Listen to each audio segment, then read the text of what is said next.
जय श्री कल की। ओम नमो भगवते वासुदेवाय। एक ऐसा समय हम लोगों को इस समय देखने के लिए मजबूर होना पड़ रहा है जिसकी कल्पना भी किसी ने नहीं की थी। अचानक से हमारी इकोनॉमी जो जा रही थी ऊपर की ओर, अब कहीं ना कहीं उसमें एक स्थिरता आ गई है। मैं ये तो नहीं कहूँगी कि डाउनफॉल की ओर आ गई है हमारी इकोनॉमी, अब भी बैलेंस की जा रही है, उसको करने की कोशिश की जा रही है हमारी सरकार की तरफ से। लेकिन आने वाला समय, मैं बहुत पहले से कह रही हूँ, सरकार के लिए या जो टॉप रैंक के अधिकारी हैं उनके लिए ये साल अग्नि परीक्षा का समय शुरू होने वाला है और ये अग्नि परीक्षा का ही समय चल भी रहा है। ऑलरेडी मैंने 16 और 17 का आप लोगों को अलर्ट दिया, रेड अलर्ट।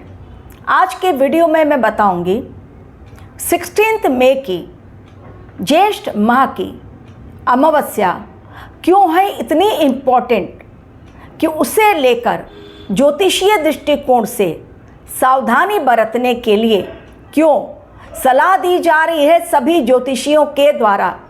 हर बार अमावस्या आती है, लेकिन इस बार इस अमावस्या में जो ज्येष्ठ माह के कृष्ण पक्ष की अमावस्या, वो भी शनिवार के दिन पड़ रही है और जिस दिन शनि जयंती भी है, यानी शनि भगवान का जन्मोत्सव, जन्मदिन उनका, और उस दिन शनिवार पड़ना और वो भी ज्येष्ठ मास में अमावस्या पड़ना, शनि अमावस्या पड़ना, ये कहीं ना कहीं आने वाले समय के लिए एक बड़ा अलर्ट हम सभी के लिए है, पूरे विश्व के लिए है।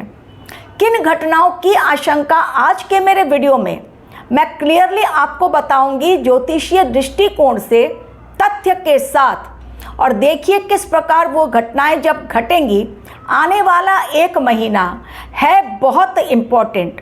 वैसे भी मैंने मई और जून के लिए आप लोगों को कई वीडियोस दे दिए और उसका प्रमाण भी मिल रहा है। हैदराबाद में उस समय अफरा तफरी मच गई स्टेशन पर, जब वहाँ पर खड़ी हुई एक ट्रेन में एसी कोच में, 2 कोच में एसी के अचानक से धू धू कर आग लग गई। जलने वाली आग, उठती हुई लपटें वहाँ पर लोगों को न सिर्फ बेचैन कर रही थी बल्कि स्टेशन पर अफरा तफरी मच गई। और ये कब की घटना है? ये शुक्रवार की घटना है, यानी 15 मई, जिस दिन सूर्य देव ने राशि परिवर्तन किया। सूर्य देव का राशि परिवर्तन यानी मेष से वो अलग हुए और पहुंच गए वृषभ राशि। वृषभ राशि, क्या सूर्य देव वहाँ पर कंफर्टेबल हैं?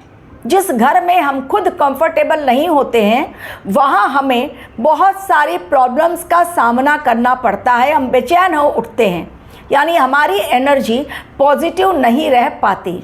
तो भगवान सूर्य की एनर्जी, वो ऊर्जा एक्चुअल में जो इस समय सबको मिलनी चाहिए, वो कृतिका नक्षत्र में है। अब मैं फटाफट आपको ज्योतिषीय दृष्टिकोण से बताऊंगी और आप एक दूसरे के साथ लिंक जोड़ते हुए मैं आपको प्रमाण के साथ बताऊंगी कि आने वाले 30 दिन क्यों है इम्पॉर्टेंट। और अगली अमावस्या 15 जून को आ रही है, जो अधिक मास की अमावस्या होगी। लेकिन 20 जून तक ऑलरेडी मंगल देव मेष राशि में है, उसका अलर्ट आप लोगों को अलग से दे दिया गया है। इस समय अग्नि से जुड़ी हुई अलग से घटनाएं, विस्फोटक घटनाएं हर दिन सुनने को मिल रही हैं। एक ने पूछा, क्या प्रलय आने वाला है? क्या 1 करोड़ लोग खत्म होंगे? बिल्कुल नहीं, 1 करोड़ लोग कहीं भी खत्म नहीं होने जा रहे हैं, और ना ही इतनी बड़ी प्रलय आ जाएगी कि पूरी दुनिया ही स्टॉप हो जाए। दुनिया चलती रहेगी अपनी रफ्तार से, क्योंकि समय की रफ्तार हमने और आपने उसको गठित नहीं किया है। समय को बनाया गया है ब्रह्मांड के द्वारा, और जब ब्रह्मांड किसी चीज़ की रचना करता है तो फिर वो उसके कंट्रोल में रहता है। उस समय को, इस समय को कोई भी इंसान पकड़ नहीं सकता, चाहे वो अंबानी हो, अडानी हो, चाहे कोई और हो। लेकिन बड़े से बड़ा रसूखदार भी समय को कभी भी अपने कंट्रोल में नहीं ले सकता।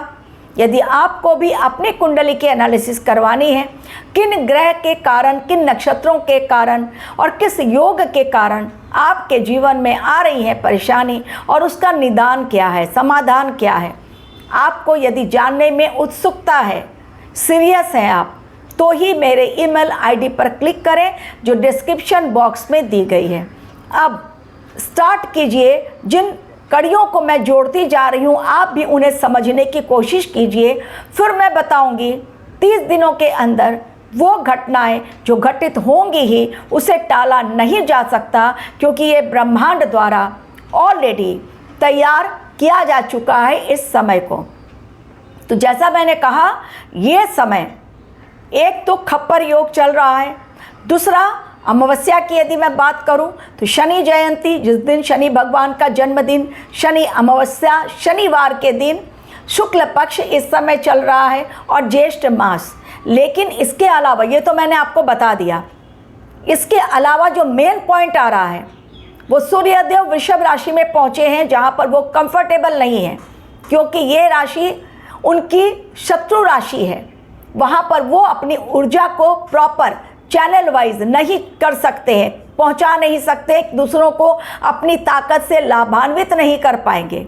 लेकिन इसी समय जब सूर्यदेव वृषभ राशि में, यानी अपनी शत्रु राशि, जहाँ पर कि वो अस्थिर हैं, वो असहज फील कर रहे हैं, और 1 महीने का ये समय, उस समय सूर्यदेव का गोचर किस नक्षत्र में है? कृत्तिका नक्षत्र। कृत्तिका नक्षत्र के स्वामी ग्रह कौन है? वो है स्वयं सूर्यदेव, यानी उनका अपना ही नक्षत्र।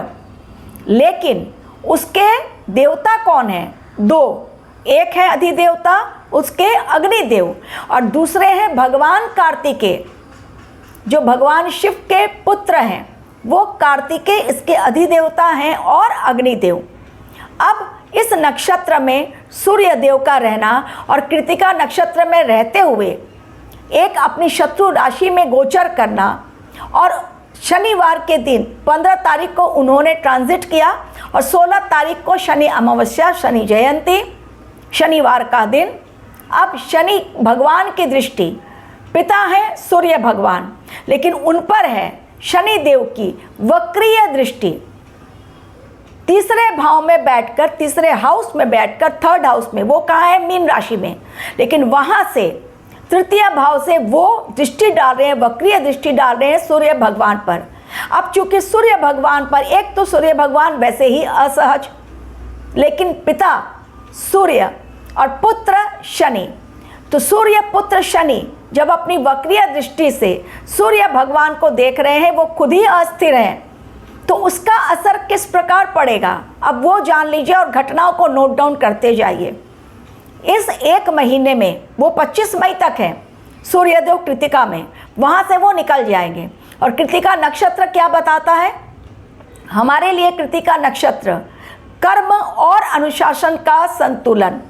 इस समय चूंकि शनिदेव की दृष्टि है सूर्य भगवान पर और कृत्तिका नक्षत्र में ये अमावस्या शुरू हो रही है, इसलिए ये समय जो है केवल 1 दिन का इसका परिणाम नहीं, 30 डेज तक इसका परिणाम रहेगा, जब तक कि अगली अमावस्या नहीं आएगी। कृत्तिका नक्षत्र यानी कर्मों का लेखा जोखा करके पुनः एक बार रीस्टार्ट करना, कार्मिक रीस्टार्ट इसे कहते हैं। फिर से एक बार अपने जीवन में हुई गलतियों से सीख लेकर एक नई जर्नी में कदम रखना, एक नए तरीके से शुरुआत करना। कृत्तिका नक्षत्र 27 नक्षत्रों में तीसरा नक्षत्र है। अब आग लगने वाली घटनाएं घटेंगी, बहुत भयंकर, जो अब तक घटी हैं उसमें भी बढ़ोतरी होगी। कारण शनिदेव तृतीय भाव से देख रहे हैं सूर्य भगवान को, और सूर्य भगवान असहज हैं। अब जो भी सत्ता पक्ष में बैठे हुए लोग हैं, इंक्लूडिंग हमारी देश की सरकार, और जहाँ जहाँ पर जो भी सत्ता पक्ष में बैठे हुए लोग हैं, उन पर बहुत बड़ा संकट मंडरा रहा है। किस प्रकार का संकट? अब ये नोट डाउन कीजिए। पहला संकट, सत्ता उनकी जा सकती है। दूसरा संकट, उन पर आरोप लगाए जा सकते हैं देशवासियों के द्वारा, विपक्षी दलों के द्वारा। तीसरा संकट, उनके ऊपर अटैक हो सकता है। जो भी सत्ता पक्ष में बैठे हुए लोग हैं, ना केवल उनके ऊपर बल्कि जो बिजनेसमैन हैं, जो बड़े ओहदे पर बैठे हुए लोग हैं, जो टॉप रैंक के अधिकारी हैं, चाहे वो शिक्षा मिनिस्टर हों, चाहे वो शिक्षा अधिकारी हों, चाहे वो कोई ऐसी एजेंसी में काम करते हों जो कि समाज के लिए काम कर रहा है, जो भी टॉप रैंक पर बैठे हुए अधिकारी हैं, उन पर हमला, उन पर लगाए जाएंगे बहुत सारे आरोप। कहीं ना कहीं उनका स्कैंडल निकलकर बाहर आएगा, उनकी छवि धूमिल करने की कोशिश की जाएगी। मृत्यु तुल्य कष्ट मंडरा रहा है, ना केवल मिनिस्टर्स, पॉलिटिकल लीडर्स के ऊपर, मिनिस्टर्स के ऊपर, बल्कि हीरो हीरोइन या कोई बिजनेसमैन या कोई ऐसे एजेंसी से जुड़े हुए टॉप रैंक के अधिकारी, चाहे वो कोई भी हो, एनटीए हो, सीबीआई हो, ईडी हो, कोई भी हो, लेकिन अगर वो टॉप रैंक पर एक हायर पोस्ट पे यदि काम कर रहा है तो छवि धूमिल करना, उनके ऊपर अटैक हो सकता है, कोई बहुत बड़ी बात निकलकर सामने आ सकती है, हमला किया जा सकता है। मृत्यु तुल्य कष्ट, बार बार मैं बोल रही हूँ, इन पर मंडरा रहा है। 30 दिनों के अंदर या तो हमला, या तो किसी को खत्म किया जाएगा, या तो कोई सुसाइड करेगा। ये सारी चीज़ें निकलकर सामने आएंगी और छवि को धूमिल करने के लिए कुछ ऐसी बातें, ऐसा आरोप उन पर लगेगा कि उनकी छवि धूमिल होगी। अब हमारी सरकार पर भी खतरा है। ऑलरेडी आप देख रहे हैं, मेरी एक और भविष्यवाणी सत्य हो गई। जो मैंने कहा था, इस समय आप किसान आंदोलन देखेंगे। अब आप देखिए, और उसमें भी मैंने पंजाब और महाराष्ट्र कहा था, उसमें महाराष्ट्र में देखिए किसान आंदोलन, किसान बहुत बड़ी मात्रा में देवेंद्र फडणवीस जो महाराष्ट्र के सीएम हैं, उनके घर का घेराव करने के लिए पहुंचे। बड़ी मुश्किल से उन्हें काबू किया गया। तो ये भविष्यवाणी जो मैंने की थी वो सत्य साबित हुई। अब इसके अलावा जो लोग भी बैठे हुए सत्ता पक्ष के लोग हैं, उनके खिलाफ जनता का आंदोलन, विपक्षी दल का आंदोलन, कहीं किसी देश के द्वारा कोई बड़ा षड्यंत्र, उसका खुलासा, बॉर्डर पर बहुत बढ़ सकता है तनाव, चीज़ों को बैलेंस करना उन्हें नहीं आ पाएगा इस समय। कारण ये एनर्जी जो है वो सूर्य की एनर्जी फुल फॉर्म में नहीं है, उस पर चूंकि शनि भगवान की दृष्टि है तो ये एक रेड अलर्ट, लेकिन यही समय एक ग्रीन अलर्ट भी है, यानी हमारे लिए एक पॉजिटिव साइन। यदि इसी अमावस्या से आपको अपनी आध्यात्मिक जर्नी स्टार्ट करनी है तो अति उत्तम समय, बहुत ही शुभ संयोग, ये जो अमावस्या के दिन पड़ रहा है, शनि जयंती, शनि अमावस्या, शनिवार का दिन, कृतिका नक्षत्र में ये अमावस्या स्टार्ट होना, यानी अपनी अनुशासन, अपनी ऊर्जा, अपनी लाइफ को डिसिप्लिन्ड करके, अपने कर्मों का सही लेखा जोखा करके, अपने व्यवहार को संतुलित बनाकर, अपने विचारों में परिवर्तन करके आप अपनी आध्यात्मिक जर्नी की शुरुआत कर सकते हैं, जिसमें आपको सफलता मिलेगी। साधना के लिए अति उत्तम दिन, भगवान से जुड़ने के लिए अति उत्तम दिन। तो एक ही दिन जो दे रहा है रेड अलर्ट, लेकिन ब्रह्मांड ने कहा इससे अच्छा दिन आध्यात्मिक की दुनिया से जुड़ने के लिए, आध्यात्मिक यात्रा के लिए हो ही नहीं सकता। तो बच के रहें वो लोग जो अब तक किए हैं गलत कार्य, जिन्होंने दूसरों को तकलीफ़ें पहुंचाई, अब उनकी जान पर बन आई है। और जो मिनिस्टर्स या लीडर्स या टॉप रैंक के अधिकारी पर खतरा है, कारण इस समय एक तो जो प्रोटोकॉल फॉलो किया जाता था वो अब नहीं फॉलो किया जा रहा है, जो उनके साथ सुरक्षा एजेंसियां थीं वो इस समय नहीं हैं, वो गाड़ियों का काफिला जो चलता था वो कम किया जा रहा है। ऐसे ही एक अलग र्यूमर्स फैलाया जा रहा है सरकार के खिलाफ कि सरकार कैपेबल नहीं है हैंडल करने के लिए प्रेजेंट सिचुएशन को।